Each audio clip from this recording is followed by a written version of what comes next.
Hey, salam wadan haskurkinaad wadani waxaan rabnaa maanta inaan ka hadalno sida Temu looga sameeyo waxa loo yaqaan dropshipping. Okay, ana sida xagga ku aragtaan ama xagga kan afwan waxaan xagga ku aragnaa alaabta tan iyada inaan iibinay waxa loo yaqaano $37 marka fiigi wixina laga qaadayna ay noqotay $29. alaabta waxaa la yiraahdaa hadaan ku dhufano gudaha uga mask survival nuclear and the chemical and blah blah. Okay, so and it's just waxyaabo theory kaliya dadka ay marka la kala cararayo baqaan ay sirahdaan. So waxaan rabnaa qofka kan inaan alaabtan u dirno maya darwish qof la yiraahdo, we don't know waxa uu yahay, waa la daahnay almost 3 weeks oo kale. Haddana waxaan arkaynaa xaggan kan ay ku qoran tahay Temu inay alaabta xagga taalo. Marka waxaan isku dayaynaa inaan qofkan markii ugu horeysay ay tusino Temu sida looga alaabaha looga diri lahaa. Okay, waaga markay xagga joogto waxaa leedahay alaabta and add to my cart. Go to my cart. marka add to my cart kartigaada tagaysaa xagga price waxa kaaga soo baxay discountiga inuu jiro order is covered by price and adiga procedure buu ku leeyahay. u baahan tahay linkiga and sales waxyaabaha ugu fiican hadda ugu baahan tahay xaggiisa hoose page kan ayaad kaga dhufsan kartaa haddaadan lahayn Temu. Okay, so waxaan arkaynaa alaabta inay isku tagtay $14.23 annaga inaan kasoo bixinay annagana inaan faa'iido noogu jirto waxa loo yaqaano marka alaabta fiiga wax dhan laga jarayna xagga ku haysano $29.74. Okay, so waxaan eegaynaa waxa loo yaqaano inaan qofka kan inaan alaabtan ugu dirno. waxaan leenahay almost ana sold out, check out alaabtan check out gray. waxaan leenahay donate with $1 we have invited. Okay, so alaabta waxay isku wada tagtay $18.85 marka lagu daray $55 plus shipping $2.99. alaabtan waxay fast deliver 2 business days ayay ku tagaysaa, standard 2 business day 2 to 7 days ayay alaabta ku tagaysaa. waagaag markii aad alaabta ii sheegaan markii aad xaggan joogto alaabta xagga ku arkayso waxaad tagaysaa haddii kale hadda xagga ku dhufato aad tiraahdo submit this order automatically waxa uu gelayaa addresskaagu imaan.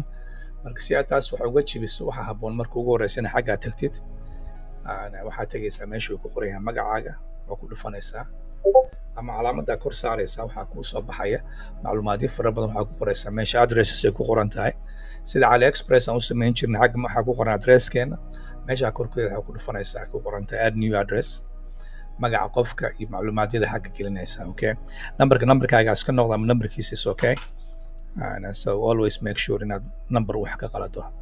so magaca qofka waa arkaynaa maya darwish waa soo qaadanaynaa magacii bartiyan ku soo noqonaynaa. marka hore waxaan gelinaynaa maya mar labaadkane darwishka xagga gelinaynaa. so Temu they know exactly sida wax u jiraan ayagana waa la socdaan same thing addresskii haddaa AliExpress wax ka isticmaasho kale saanuu noqon doonaa isna insha Allah.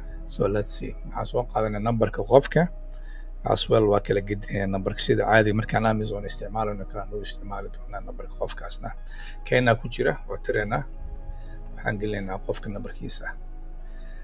markaan qofka numberkiisa gelino saddexda xaraf ugu horeeya waa 0096 waxaan ka dhigaynaa 6900 waa la kala wareejinaya numberka. Okay, don't do it set my default ha u samaynin. waxaan soo qaadaynaa haddana addresskii make sure addresskii inaa hubto inta badan intaad soo qaadin 801 line West Sense New York 14224.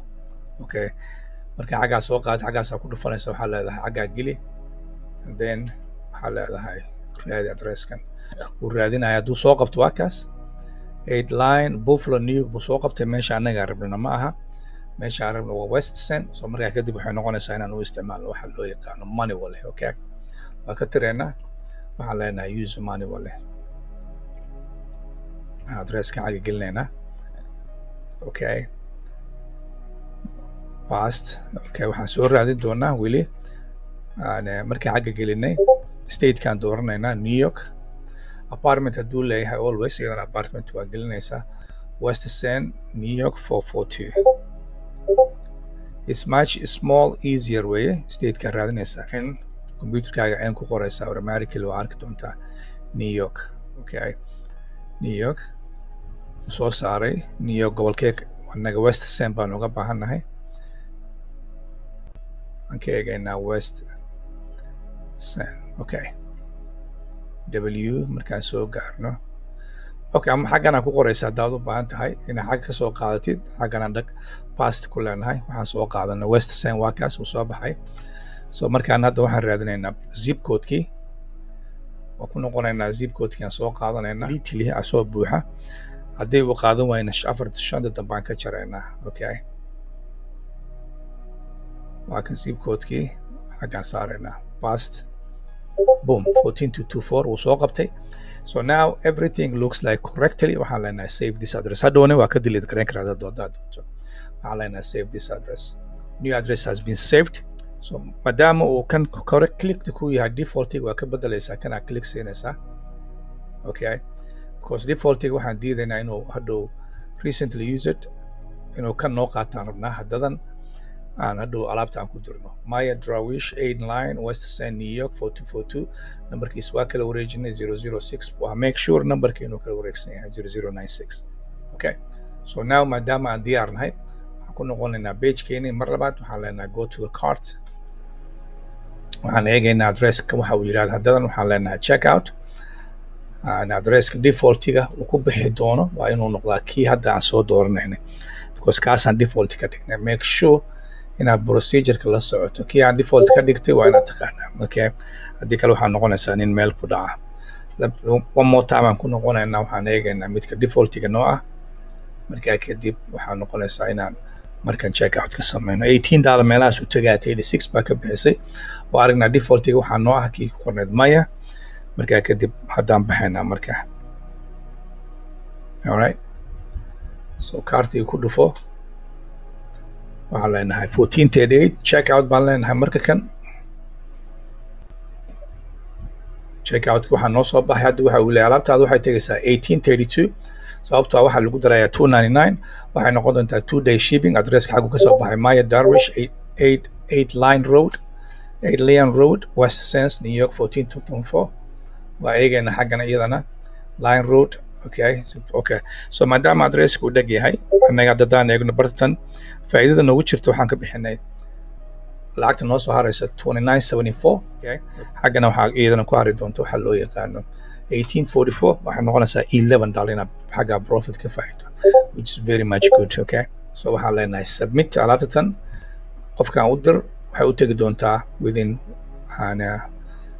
7 days. Okay. within 7 days alaabta u tegaysa waxaan leenahay submit. Bismillah. Processing. Bingo. Okay. So that's it. alaabta way baxday waxaa lagu leeyahay xagga waxay ship from banking warehouse laga soo diri doonaa delivery to 2 to 7 days. Okay. delivery to 2 to 7 days. anaga email baan noo soo dhacay automatically qofka alaabta tagi doonto waa kan sidaas ayaa ku samay doontaa. Okay.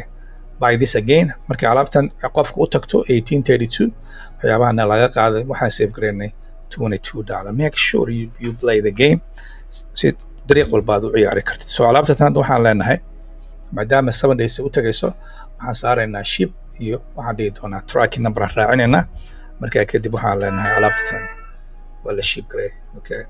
So that's how you do it. hadhow hadduu qofka caqabad ka yimaado tracking numberkii hadda annaga aan isticmaalayna Temu ma isticmaali doono tracking number kale aan isticmaalayna shipped. Okay. So that's how you do it inshallah. You know, and anytime هذا alaab kugu timaado alaabtaan overdue bay nagu ahayd waa baxday hadda waa ka alaabtii ugu shipped. That's how you do it. mar alla markaad professionalism aad u baahan tahay inaad ku samayso maalintaadii wacnaato.